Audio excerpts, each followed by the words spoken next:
There's a lot of you who hate Christmas with a passion, and I get it, because my dad hates Christmas, always has hated Christmas. So I grew up as someone, and most kids like Christmas. I grew up as someone who obviously as a kid liked Christmas, but my dad was miserable, sad, grumpy, angry at Christmas time.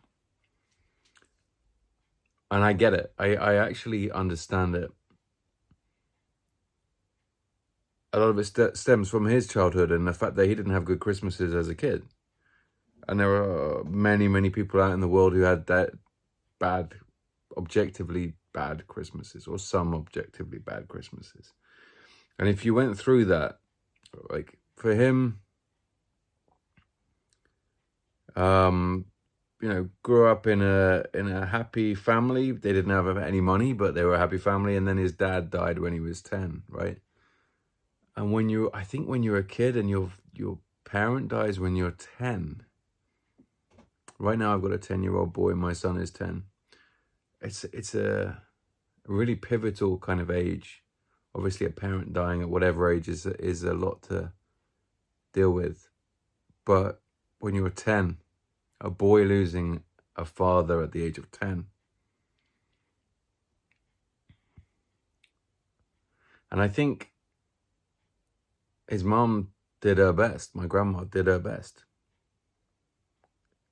But he also lost a sister around that time. And I just think he had some sad Christmases, some tough Christmases. And so he's never really been able to enjoy Christmas. Even when he was a father of young kids, he was never happy to be around. He wanted to work through Christmas. He didn't enjoy Christmas. It's such an overwhelming time of year. You have to stop your routines, and you've got time to think and time to, if you're someone who's at peace with the world, you've got time to be at peace and slow down, which is great. But if you're not, if you're someone who is angry at the world or confused or can't spend half an hour in their own company in a quiet room, Christmas is the worst. It's the worst. And you're there with family and in-laws and complicated relationships and alcohol. And you're there with money pressures. Who's buying what gift? Who's buying what toy? Who's buying the food? The food is overwhelming. And I say this as someone who really likes Christmas, but the food can be overwhelming. The music, the repetitive music can be overwhelming.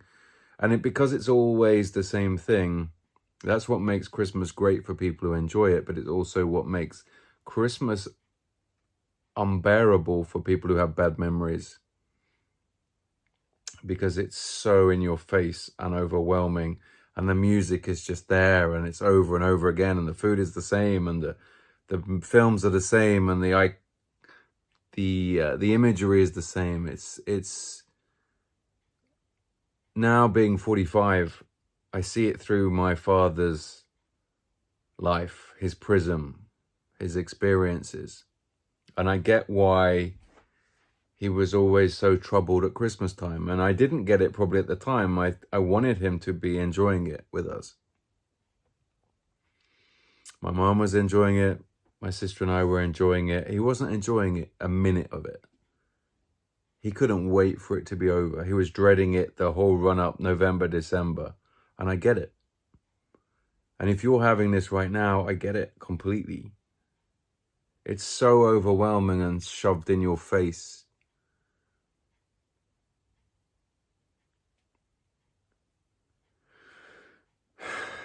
And it coincides, obviously, at least in the Northern Hemisphere, with the darkest, coldest time of the year. Here in Sweden, it's very, very dark. It's very, very cold.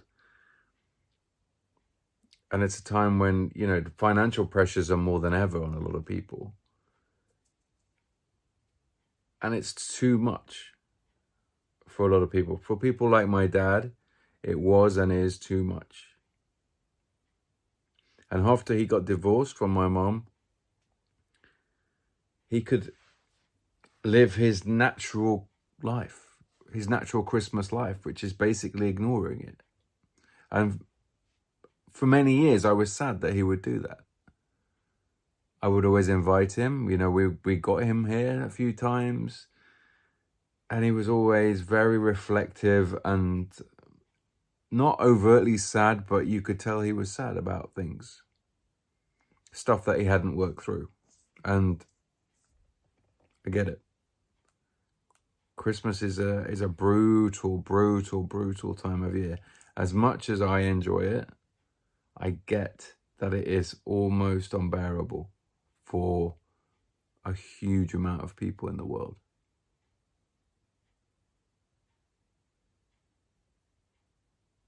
And I feel bad that's the way it is. I feel bad for my dad that he had to go through it every year. There were other times of the year which were hard for him, anniversaries, deaths and stuff, but that, in a way, Christmas was the hardest, always. It was pressure on top of pressure on top of pressure. And also an expectation of happiness and an expectation that you feel lucky and you feel grateful and you feel, you know, happy to be alive. And he wasn't those Christmases. And I get it now. So whenever I have a friend or I know someone or I meet someone who can't stand Christmas, whereas before I maybe didn't understand it, now I feel it 100%. Like, I enjoy Christmas, but I feel it. I understand it through my dad, through seeing the pain. And he's an old-fashioned Clint Eastwood type man. He doesn't he doesn't cry, he doesn't emote, doesn't show any emotion. But at the same time, I feel that pain. I feel that that hurt and that always that conflict of expectation that there should be a happy family Christmas, expectation that you should be joyful, expectation even past Christmas into New Year that you should be reflecting on, you know, making resolutions and what was great this year and what was not good. And he never had the peace of mind to be able to talk through that stuff. And I get it. And there are so many people for so many different reasons who can't stand this time of year.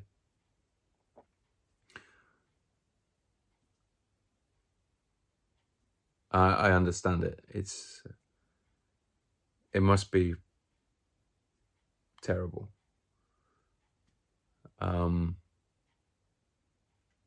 All I can say is, I guess, if you know someone like that, or if you meet someone like that, just give them some space and let them do it in their own way. Let them be sad or miserable or completely neutral and ignore it.